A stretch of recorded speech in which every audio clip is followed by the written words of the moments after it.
Drama serial मोरेपिया की आने वाली एपिसोड बहुत ही ज्यादा इंटरेस्टिंग होने जा रही है। ड्रामा एक बहुत ही इम्पोर्टेंट मोड पे आन खड़ा हुआ है। देखने जा रहे हैं फिजा जो कि मुकम्मल तौर पर अपने शोहर के बिछाए हुए जाल में फंस चुकी है। उसे कहीं भी कोई सच्चा दिखाई नहीं दे रहा, ना उसको रजा की बातें समझ आ रही हैं, ना सोमी की।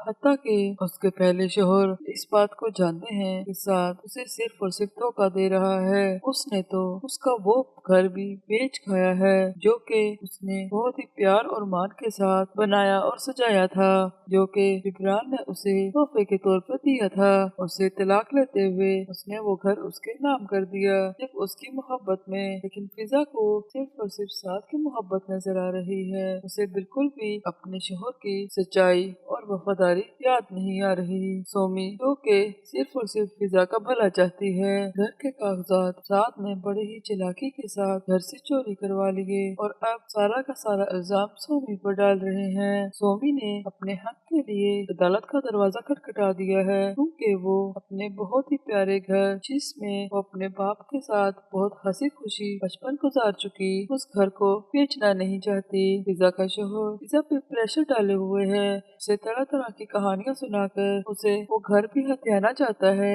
अब तक फिजा के पास जितनी भी दौलत थी वो सब अपने नाम करवा चुका और फिजा पागलों की तरह उसके बिछाए हुए जाल में फंसती चली जा रही है। सोमी एक बहुत ही समझदार लड़की है, वो कभी भी ये नहीं चाहती कि अब ये जो छत है ये भी हमसे छिन जाए, इसीलिए वो फिजा से घर बेचने की डिमांड को मुसलसल रद्द कर देती है। फिजा ये समझ रही है कि मेरे एक्स हस्बैंड की मदद करने के लिए, उसकी सर्जरी करवाने के लिए सोमी ने ये कागजात गिरवी रख के उनकी मदद की है। हालांकि सोमी ने अपनी गाड़ी बेच के उसकी मदद की है। वो सिर्फ ये चाहती है कि वो अपने पाँव पे खड़ा हो जाए। और फिजा जो कि साथ की मदद करने के लिए इस घर को बेचने के लिए बहुत ही ज्यादा पुरअज़्म है। रजा हर वक्त सोमी को ही गलत समझता है। वो फिजा के एक्स हस्बैंड की मदद करने में उसको बहुत ही ज्यादा बुरा महसूस होता है। वो सोमी से अपनी मंगनी तोड़ चुका है। वो अब सोमी की शक्ल भी नहीं देखना चाहता, लेकिन फिर भी उसकी हर बात में राग उड़ाता रहता है, उसे बार बार जलील करता है, उसे तरह तरह की बातें सुनाता है। सोमी भी अब थक चुकी है,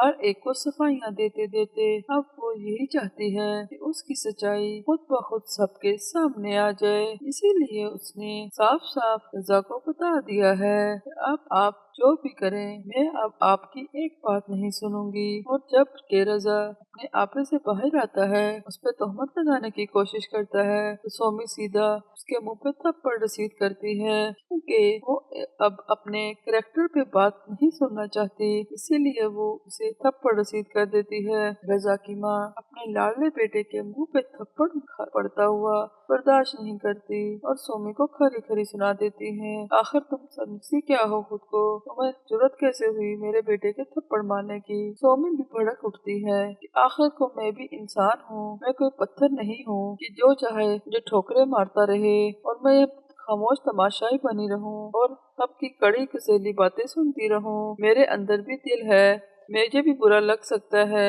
लेकिन यहाँ तो हर एक को सिर्फ अपनी जुबान चलानी है, किसी को ये परवाह नहीं कि मुझे किस कदर बुरा लग रहा है और मुझे भी किसी की मदद और हेल्प की जरूरत हो सकती है। मेरे इमोशंस के साथ जिसका जी चाहता है वो खेलता रहता है। साथ का वकील दोस्त उसे ये खबर दे देता है कि सोमी ने केस फाइल कर दिया है। ये बात साथ को बहुत ज्यादा खटक जाती है। अब साथ ये कोशिश करेगा कि अब तक जितनी दौलत समेट सका समेट ली, अब मुझे बस यहाँ से रफू चक्कर होना चाहिए। फिजा की बहन तो वाकई ही बहुत चालाक है, वो कहीं मुझे कहीं फंसा ना दे, इसीलिए बेहतर है कि मैं अब किनारा करूँ। अब फिजा को वो कैसे रैप करके यहाँ से निकलेगा, जानने के लिए देखते रहिए ड्रामा सीरियल मोरेपिया।